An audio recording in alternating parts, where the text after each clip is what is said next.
5월 12일, 13일 그때 이어졌던 미중 정상회담 주말 이후로 사실 장이 이렇게 좋아졌다. 관세에 대한 불확실성이 좀 해소가 되면서 시장에 많이 긍정적인 흐름을 가져왔다. 다양한 각도로 지금 경기 침체 신호가 이미 2022년 10월에 떴다라는 것을 보여주고 있거든요. 네. 어떤 이유인지 모르겠지만 아무튼 경기 침체가 선언하지 않고 있는 게 굉장히 의심스럽고 저는 정치적인 이유가 껴있다고 생각해요. 스태그플레이션 환경이 되면 물가는 떨어지지 않는데 경기는 둔화에 대한 우려가 있으면 그런 상황에서 자금들이 비트코인과 같은 뭐 금과 같은 자산에 또 쏠릴 수 있다라는 의견.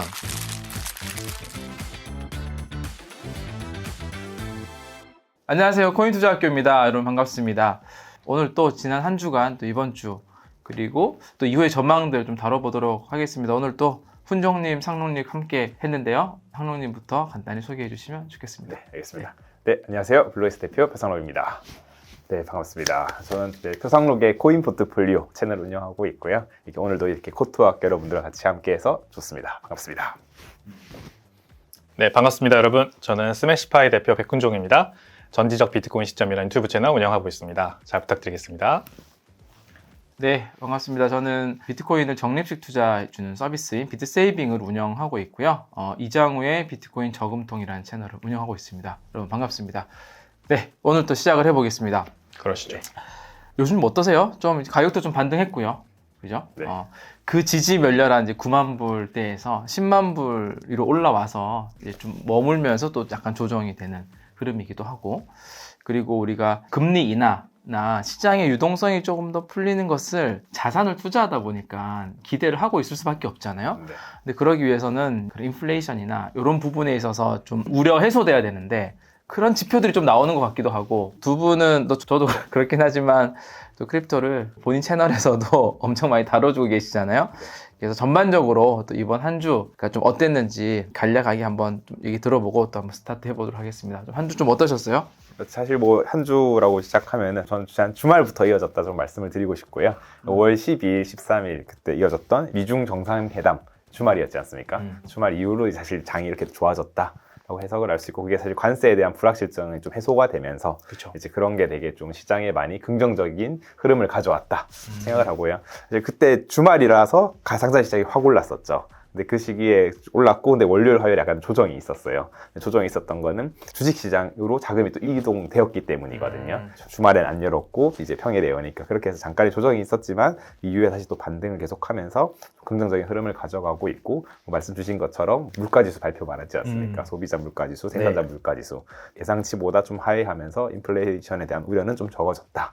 라는 것들이 좀 나타났고, 그다음에 뭐 제롬 파월 의장도 뭐 이야기를 하였지만은 그런 데이터들 잘 지켜보면서 이제 금리를 내릴지 말지를 좀 해야 되는데, 트럼프 대통령은 그래도 더 내려라, 약간 압박 주는 모습이 좀 인상적이었다 저는 생각을 하고 있고요. 이제 그런 흐름들 좀 잘 지켜보면서 대응해보면 뭐 또 좋은 결과가 있지 않을까 생각을 하고 있습니다. 주말에 가격 변동성이 좀 있죠, 보통. 네. 오를 때도 주말에 또 많이 오르는 것 같고. 그런 게 주말 반복됐죠. 오르면 항상 월요일쯤 되면 크립토는 조정을 받는 것 같아요. 네. 뭐 이렇게 통계적으로 돌려보진 않았는데 네. 근데 느낌이 약간 경험으로 약간 그런 느낌이 좀 많이 있는 것 같아요. 맞아요. 네. 주말에 찾아온 뭔가 호재 같은 느낌으로 이제 네. 나타나면은 이게 근데 약간 좀 매크로 호재이다 네. 보니까 주식시장 닫혀 있다 보니 장이 안 열려 있다 보니 가상자 시장 먼저 반응하고 이제 그게 자금이 좀 왔다 갔다 하면서 시장으로 흘러가는 것 아닌가 이렇게 좀 생각을 할 수 있다. 트럼프 대통령이 이제 말씀하셨던 것처럼 금리 인하를 계속 압박을 하잖아요. 그리고 압박을 하는 나름의 근거도 이제 물가 상승률 이런 것들도 좀 약간 안정 찾고 있고, 그러는데 이제 또 연준 의장은 확실히 좀 독립된 느낌이 있나 봐요. 이게 아무리 또 트럼프 대통령 행정부에서 이렇게 또 해도 중앙은행 연준 총재는 또 이렇게 뻗대고 있고. 네. 그게 연준 의장이죠. 대통령이 임명하지 않아요? 대통령이 임명합니다. 네. 임명하죠. 네. 네. 그러니까 뭐 많이 이제 그런 매크로를 많이 보긴 하는데 네. 한국 같은 경우는 또 임명권자가 있으면 임명권자의 또 이런 의중은 또 잘 반영해서 하는데, 확실히 자기가 임명해도 이게 잘 안 되나 봐요. 연준의 독립성이라는 거를 지켜주는 게 또 막 국민적인 어떤 그런 여론에서 막 다루잖아요. 네. 연준의 독립성 해치면 안 된다. 달러 가치도 막 떨어졌잖아요. 그래서 연준 의장 해임하겠다 이 말 하자마자 달러 가치 떨어지고 국채금리 올라가니까 또 한 발 물러서는 모습 트럼프 대통령이 보이니까 이게 쉽지 않은 것 같습니다. 내가 임명한 사람이지만 컨트롤이 잘 안 되나 봅니다. 그런 약간의 또 중립적인 성격이 또 파월 의장은 있으니까 바이든 정권 때도 계속 머무를 수 있었나 봐요. 좋은 효과가 있었겠죠. 저는 물론 이제 연준 의장들이 다 마음에 안 들지만 제롬 파월은 너무 느리다라는 게 단점인 것 같아요. 저는 느리죠. 네, 너무 네. 보수적이에요. 인플레이션 일시적이다. 네. 이랬다가 갑자기 이제 뒤늦게 2022년도에 네. 급격히 올려가지고 네, 맞아요. 네, 자산시장 다 무너뜨렸던. 맞아요. 너무 조심해서 신중하게 접근하다 보니까 이렇게 항상 때를 놓치는 것 같고, 그래서 이번에도 왠지 그런 느낌이 전 들어요. 좀 경기 침체를 놓치고 있는 거 아닌가, 경기 부양을 지금 해야 될 텐데 이미 못하고 있는 거 아닌가, 그런 걱정이 좀 드네요. 고용도 안정돼 있고 네. 뭐 이런 거죠. 네. 물가가 지금 물가 상승률이 떨어져 보이긴 하나 관세로 인한 건 아직은 좀 덜 나타난 것 같아. 좀 더 기다려 봐야 된다 이런 거잖아요. 네. 그렇죠, 그렇죠. 그렇죠. 파월은 조금 늦네요. 저희가 이제 투자자들 입장에서 봤을 때는 네. 이게 참 시원하게 이렇게 안 해주니까 답답한 거죠. 근데 저는 그런 관점은 아니고 증시나 비트코인 좀 빨리 이 양적 완화해서 끌어올려줘 이런 느낌이라기보다는 네. 경기 침체 신호 같은 것들이 막 이제 뜨고 있는데 그냥 PC나 이런 인플레이션이 아직 2% 도달하지 않았다. 그 다음에 고용은 아직까지 괜찮다. 이런 정도만 보고서는 지금 선제 조치를 안 하고 있는 것 같은 게 걱정되는 거죠.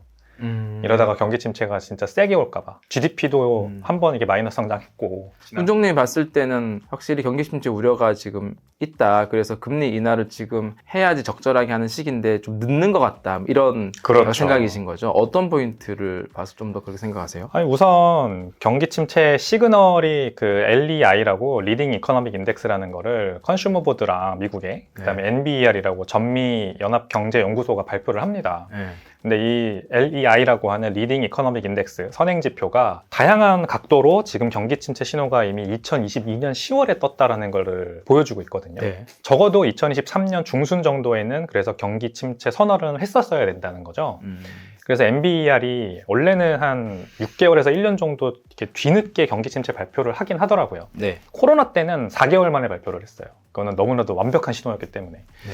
그거 빼고는 거의 대부분 한 6개월 정도, 그 이상 뒤늦게 발표를 하는데 지금은 2023년 중순에 신호가 떴다 하더라도 2년이 지난 시점이잖아요. 네.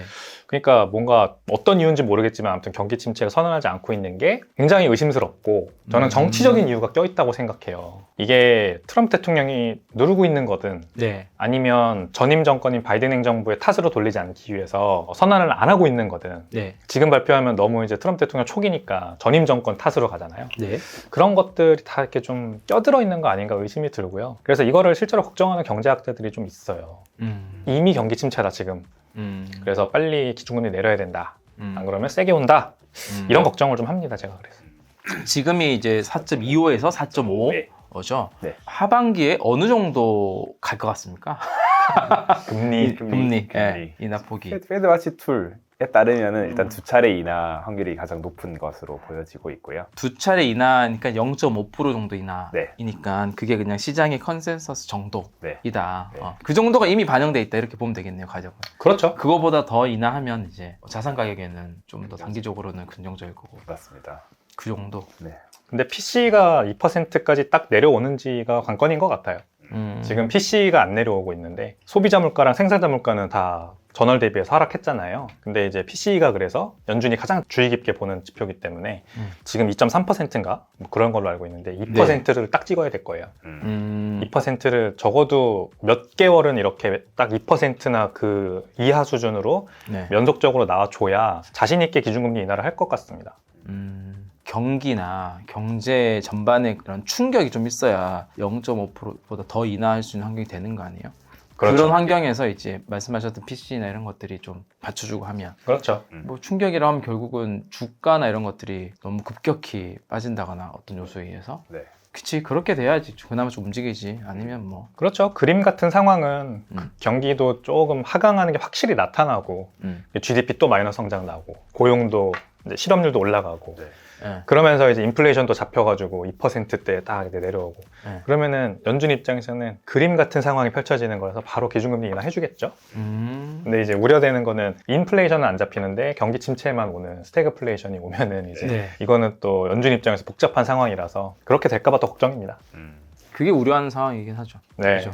스태그플레이션. 네. 근데 이번에 발표된 거 보면 이제 PC가 중요한데 CPI 같은 경우는 2021년도 2월 이후 4년 만에 네. 가장 낮은 상승률이라서 네, 트럼프 대통령이 많이 어필을 하는 것 같아요. 음. 관세해도 괜찮잖아. 안 오르잖아. 네. 그러니까 빨리 금리 내리자. 네. 제발 좀 내리자. 네. 이거잖아요. 맞습니다. 그래서 하반기에도 아까 얘기 들었던 것처럼 연준 같은 경우는 관세 효과가 그런 이유를 두는 것 같아요. 보니까 이제 관세가 부여를 했어도 이미 뭐 기업들이 물량을 미리 확보했거나 관세를 발효하기 전에 그런 물량들이 있기 때문에 아직 제품 가격에는 반영이 안 된 경우가 많아서 좀 더 지켜봐야 된다. 좀 더 지켜봤는데 실제로 뭐 CPI나 이런 것들이 좀 유지되고 하면 그죠? 근데 어제 월마트 실적 발표에서 월마트 CEO가요. 네. 무조건 가격 올려야 된다 이런 얘기를 또 했대요. 무조건 가격 올려야 된다. 네. 월마트가 미국 최대 소매 마트잖아요. 마트. 네. 이마트 같은 거. 네, 거기서 이제 가격을 무조건 다 올려야 된다고 얘기할 정도면 이제야 슬슬 조금 가격에 전가되고 있는 게 아닌가 생각이 드는 거거든요. 그래서 저는 그것도 좀 걱정은 돼요. 관세로 인한 어떤 그 물건 가격에 대한 영향이 제가 봤을 때는 생각보다 시일이 걸릴 거라고 생각해요.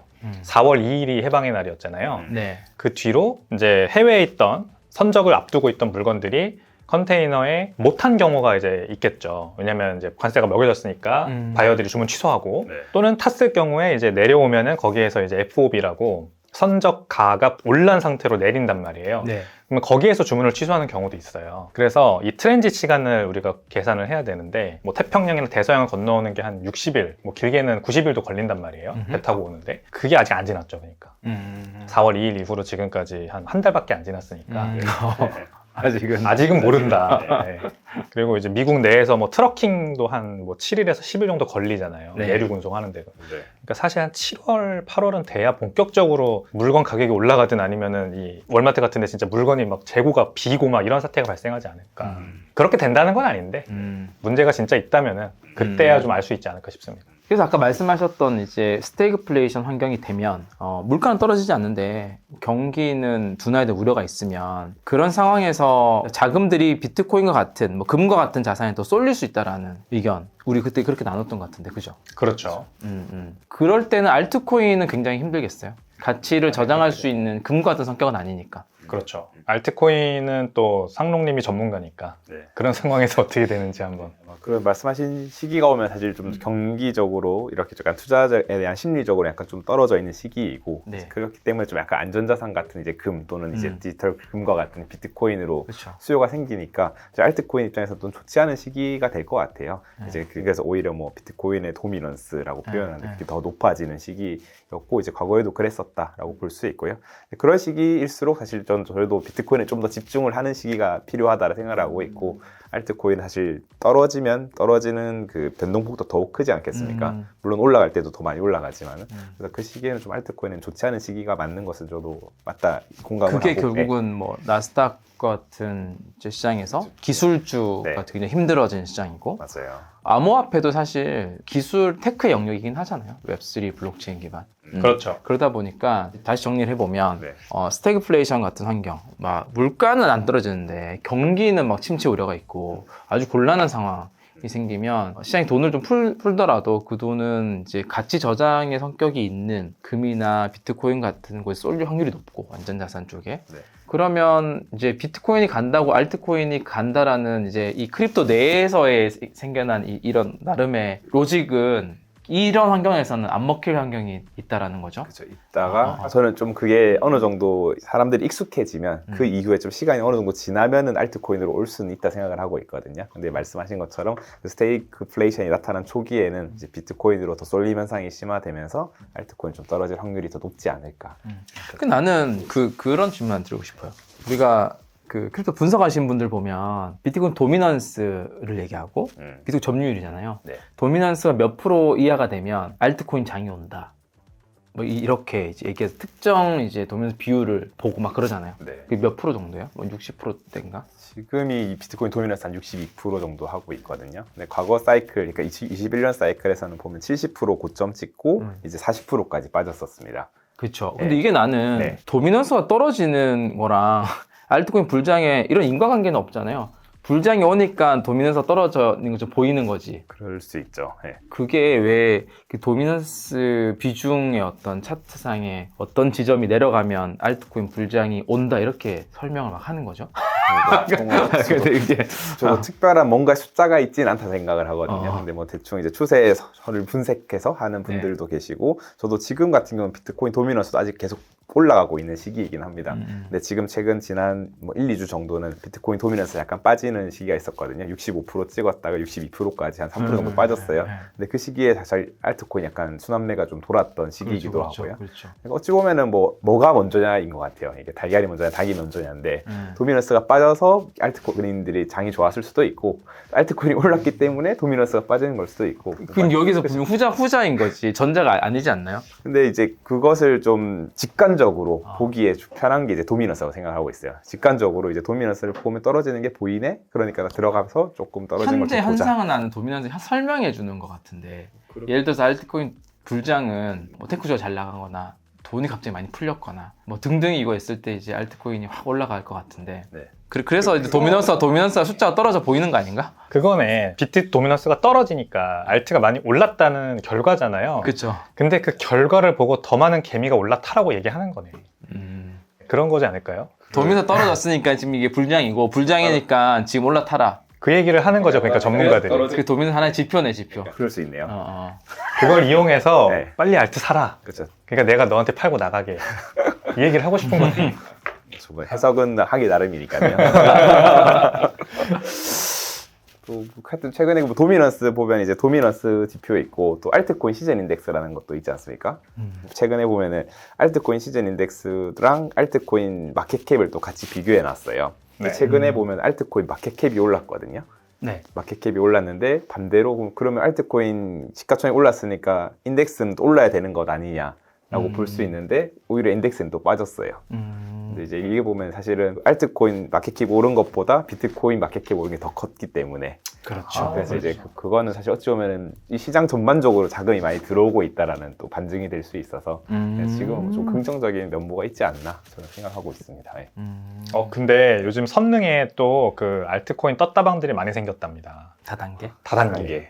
선능에 조심해야죠. 이제 버스 대절에서 노인분들 모셔가지고 이렇게 한 군데에다가 딱 가둬놓고 강의하면서 알트코인 네. 파는 거.